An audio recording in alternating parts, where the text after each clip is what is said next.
Hey everybody, today is Monday, June 21st, 2021. It's 8:40 p.m. right now.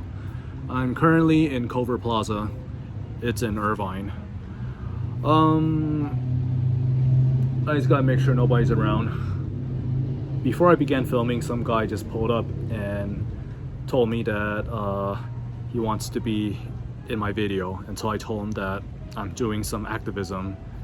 He still insisted to be in my video until I had to get aggressive with him. Low battery. Anyways, I want to talk about threatened security, which has been happening to me for quite a while. Ever since I came back from Hong Kong in 2019. And this past couple weeks, alright, somebody's coming, hold on. Anyways, as I was saying, this past couple weeks, it has been pretty rough because a lot of people have broken connections with me, and I have a strong feeling it is because of threatened security. Maybe they have a lot of Chinese friends, or they're doing business with China. It happened 2 years ago in 2019 when I came back from Hong Kong. My church in San Diego, they send missionaries to China, and one of them, or a few of them, they have a English teaching program in China as well. And all of them broke connections with me because they believe having conversations with me, or just me being part of the protests, a pro-democracy activist in general, could be a security threat to them. So a lot of them broke connections with me. They blocked me on Facebook, all types of social media. But the past couple of weeks it happened again, and it was quite a few people. They straight up told me that, hey, I cannot talk to you anymore because it's too risky. Some just chose to ignore me. I mean, I could tell that it was pressured by CCP, because 1 month we were texting each other, we were talking like we're best friends, and we were best friends, and then suddenly they're not replying to my texts. I tried calling them, they answered and hung up. It got to the part where, okay, must be something related to CCP. And that's how CCP is controlling people outside of China. If they have any connections with them, either relationships or businesses, they have to break connections with anybody who might be a threat, anyone who is against CCP. And that's what happened to me in 2019 with people in my church. For the most part, I believe that they did this very reluctantly. It's more because of more for their safety. I know people have been caught in China. Their rooms have been bugged once they got caught. If they're lucky, they get kicked out of the country and banned from entering for 10 years, or who knows. But if not, then maybe they'll disappear and who knows what. But about my church, I don't want to say too much for their safety. Yeah, it's really bad, and it's not just happening to me too. I've met other Hong Kongers who are doing some public activism. They told me that a lot of people close to them broke connections, even some relatives. And also I have some relatives in Hong Kong that are not answering my calls. Some even blocked me on WhatsApp and other social media.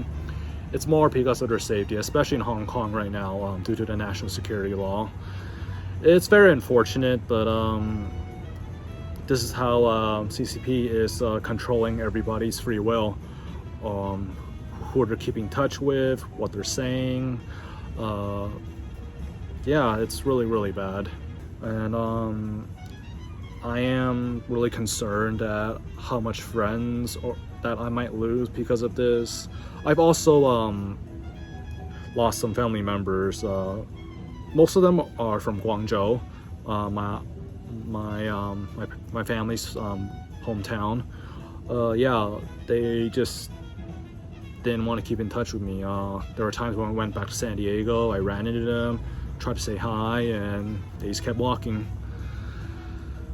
This is the price that I'm paying for being a Hong Konger. But like they say, the price of freedom will always be high. Yeah, it's one of the things that's making me really sad right now, threatened security. I just really hope that sometimes in the future, or I don't know, we could just safely talk to each other again. CCP is monitoring everybody outside of China too. They have ways, and in a way I feel like they are controlling our government. The way they're controlling them is either with money or it's just fear. Yeah, fear in general. If it's not threatened security, or people might feel Hong Kongers in a very negative way, and it has happened, such as last year in March, I received a lot of hate comments on my YouTube channel, calling me a white worshiper, a self-hating Asian. I've been brainwashed by Joshua Wong. Basically, these are how people are viewing Hong Kongers. A lot of people, even Americans, they're viewing us as terrorists because we are destroying our own city while we are actually fighting for democracy. I mean, to those who are not sure about the protests, it began very peacefully, very, very peacefully, until the Hong Kong police came and started attacking people. That's when we had to retaliate. I mean, if you're sitting here right now and somebody just came and attacked you, I mean, of course you have to do something. So the violence began with the Hong Kong police, but I guess people don't want to believe that, or they're just brainwashed by the media. I don't really know, but it's been really tough for me to live as a Hong Konger. But I'm not planning to back down. I'm just trying to spread awareness of what's going on in Hong Kong. Us Hong Kongers losing our democracy. That's what... Okay, somebody's coming, hold on. Anyways, about threatened security, to those who are wondering if somebody or if anyone you know from Hong Kong might be a security threat to you, for the most part, it's not, unless you're doing some business with China in any way, or if you have any connections with China in any way. Friends, I don't think that's much of an issue, but if you're doing business such as trade or anything, then I don't know.